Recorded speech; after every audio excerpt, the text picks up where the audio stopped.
natatandaan ko nun eh, alam ko nun sa may nagtanong nun kay Brother Eli nun panahon nun na, di ba may mga consultation sa yung, ano, di ba yung magtatanong na ganun.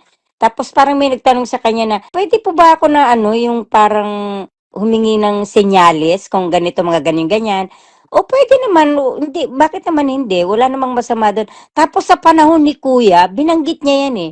Sabi niya, o kayo mga kapatid, yung mga nanghihingi ng mga sign na ganyan, wag na kayo manghingi ng sign na yan, hindi totoo yan. Tingnan mo kasi sinungalingan yan talaga, si Bonjing. Sabihin niya yung gano'n na sign. Bakit? Anong masama? Dahil katulad ko, halimbawa, hingi ako ng sign pag sinabi na, alam mo, minsan kasi ano, hindi pa ako nangihingi ng sign noon, wala pa, siguro mga 3 years ago, napanaginipan ko yan si Kuya. Nagpunta doon ng bahay ko, nakiligo, nag-offro, nag-bad tab ba?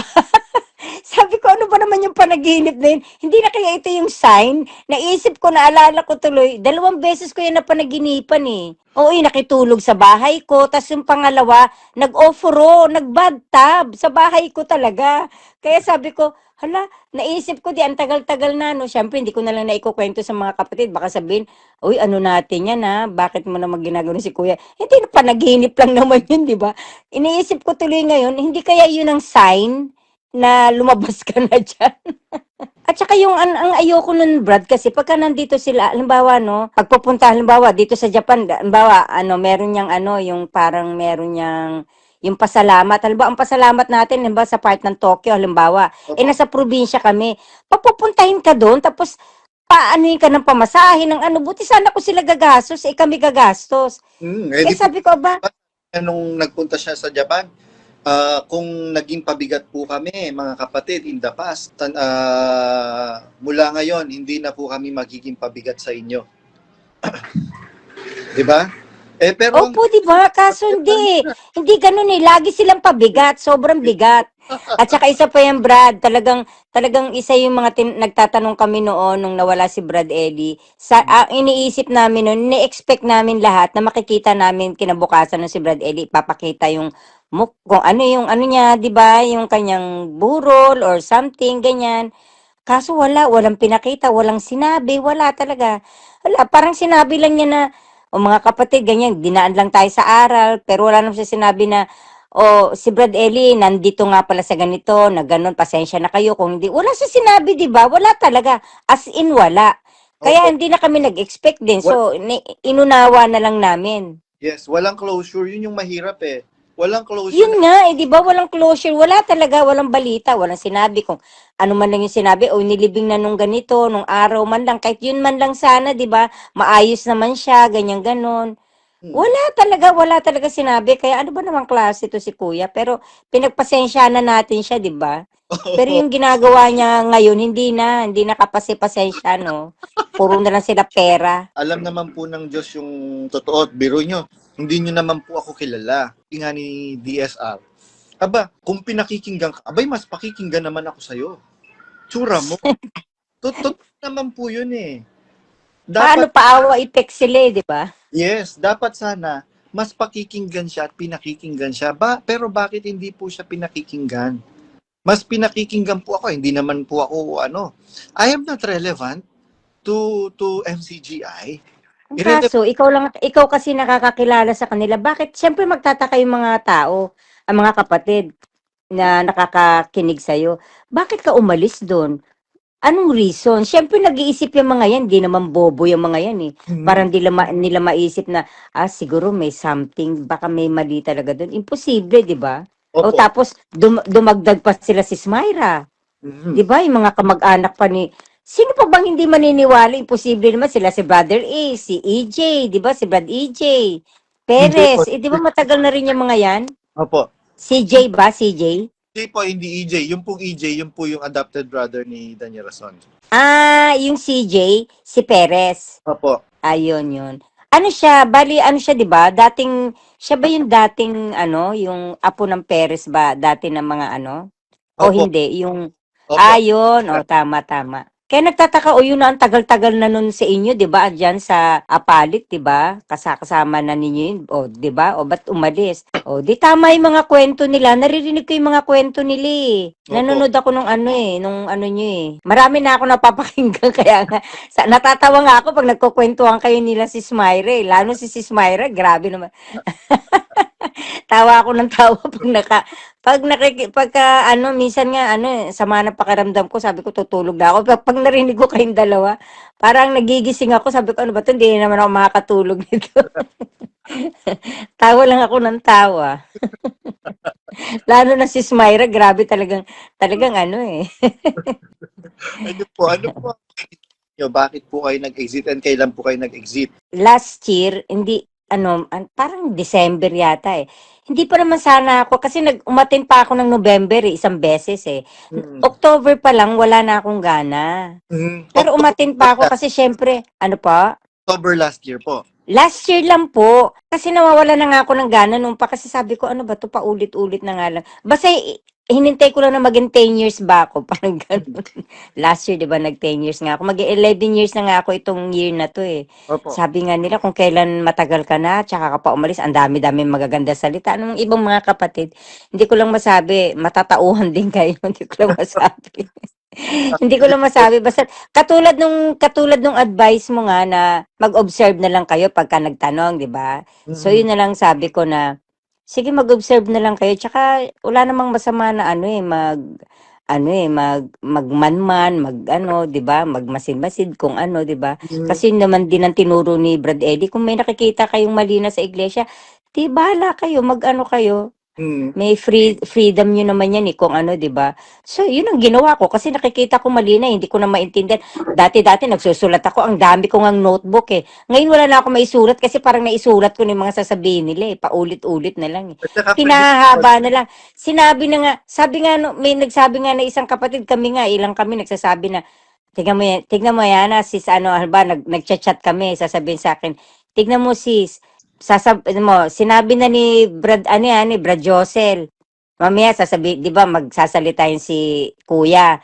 Mamaya konti tiga mo ulitin naman ni Brad Rodel yan. Pinakamahaba si Brad Rodel. Siya na nga halos yung magtatapos. Sabi ko, ano ba? Sino ba talagang pastor natin? Sabi ko, ang gulo. Sabi ko, pinahaba na lang nila yung oras. Pagkatapos pa ng oras, yun nga, may kantahan pa, tas may ano pa. Di sabi ko, ay salamat, tapos na. Di, parang masaya dahil tapos na. Naku, magmi-meeting pa raw. Oh, mga kapatid, sandali lang daw. Naku, dyan na naman kami umaangal. Minsan, tinatayuan na namin, lika na, tumayo na tayo, nakakainis.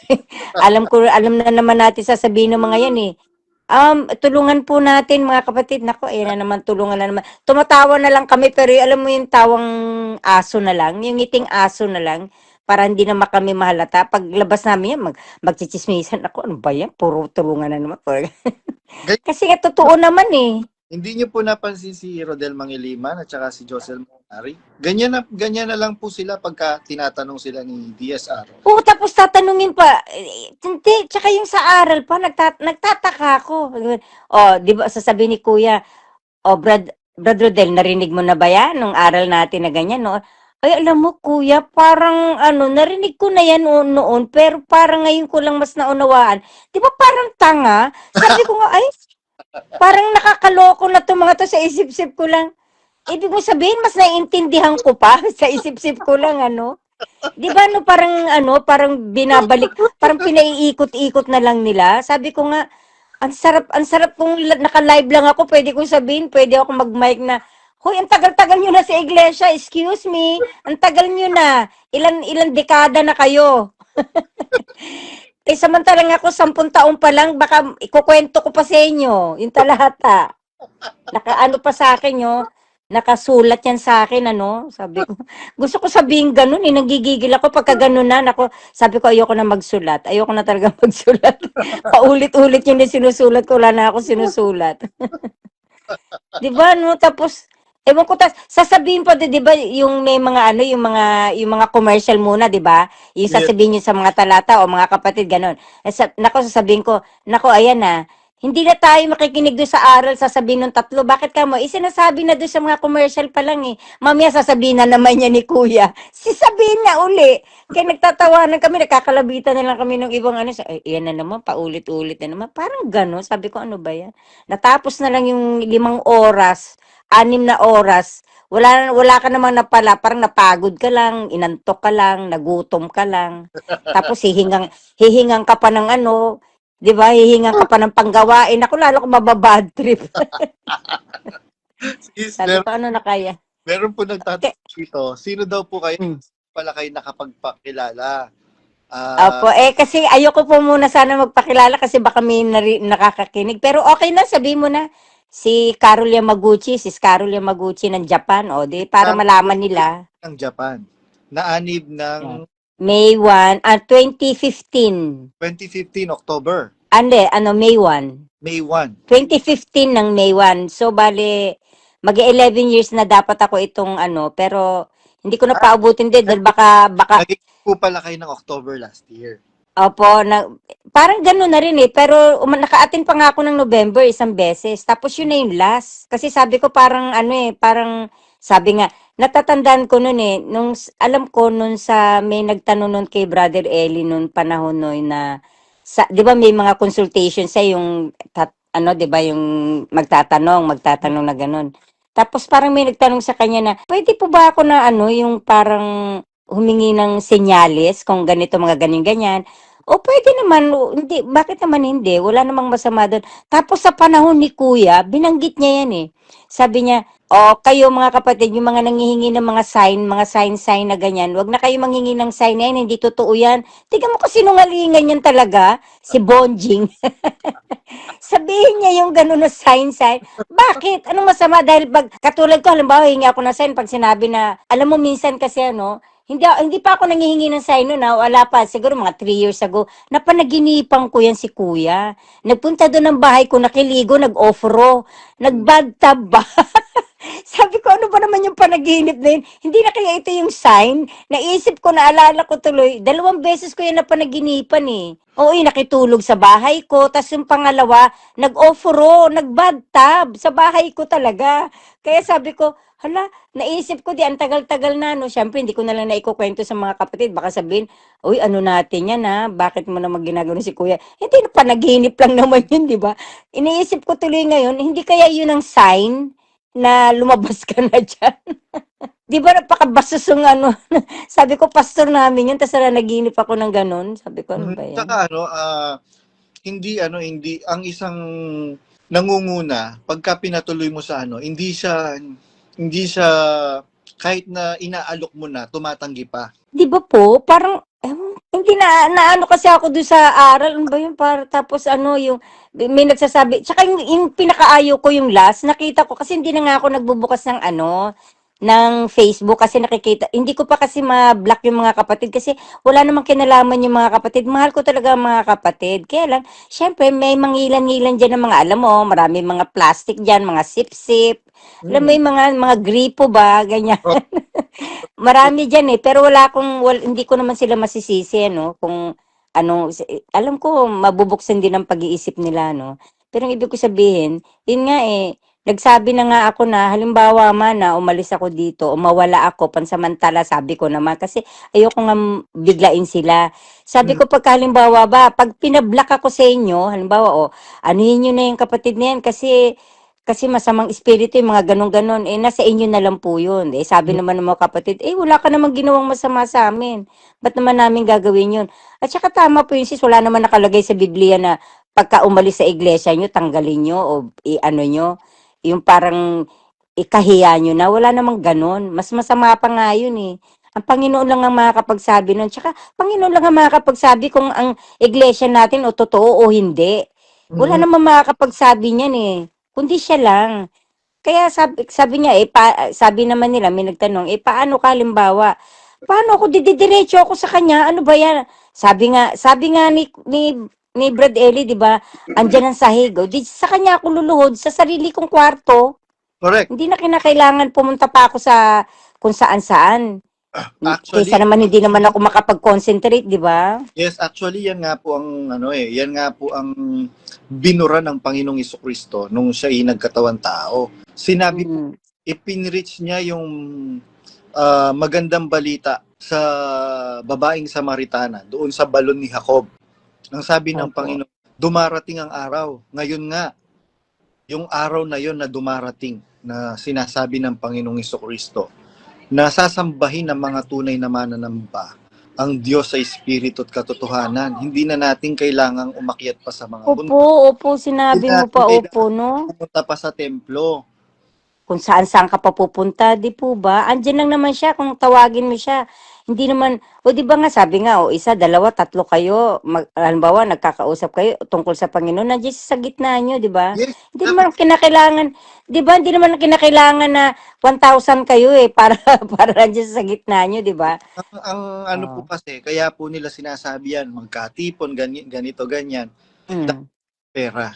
Dahil po sa Yun pa isa pa yun. At saka yung ang ayoko nun, Brad, kasi pagka nandito sila, halimbawa, no, pagpupunta, halimbawa, dito sa Japan, halimbawa, meron niyang yung parang meron niyang, yung pasalamat. Halimbawa, ang pasalamat natin, halimbawa, sa part ng Tokyo, halimbawa, nasa probinsya kami, papupuntahin ka doon, tapos, paanoin ka ng pamasahe, ng buti sana kung sila gagastos, kami gagastos. eh Eh, di po, sabi ko, ba, nung nagpunta siya sa Japan, kung naging pabigat po kami, mga kapatid, in the past, mula ngayon, hindi na po kami magiging pabigat sa inyo.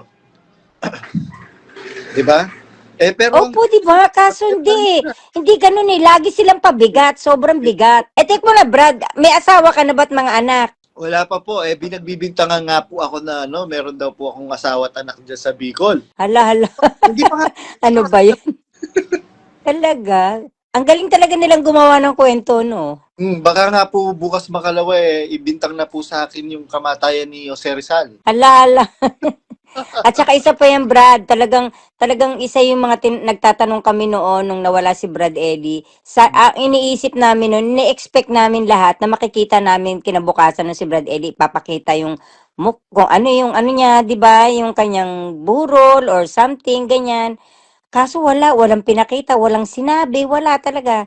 Wala, parang sinabi lang niya na, o mga kapatid, ganyan, dinaan lang tayo sa aral, pero wala naman siya sinabi na, o si Brad Ellie, nandito nga pala sa ganito, na ganun, pasensya na kayo, kung hindi, wala siya sinabi, di ba? Wala talaga, as in wala. Kaya Opo. hindi na kami nag-expect din, so inunawa na lang namin. Yes, walang closure. Yun yung mahirap eh.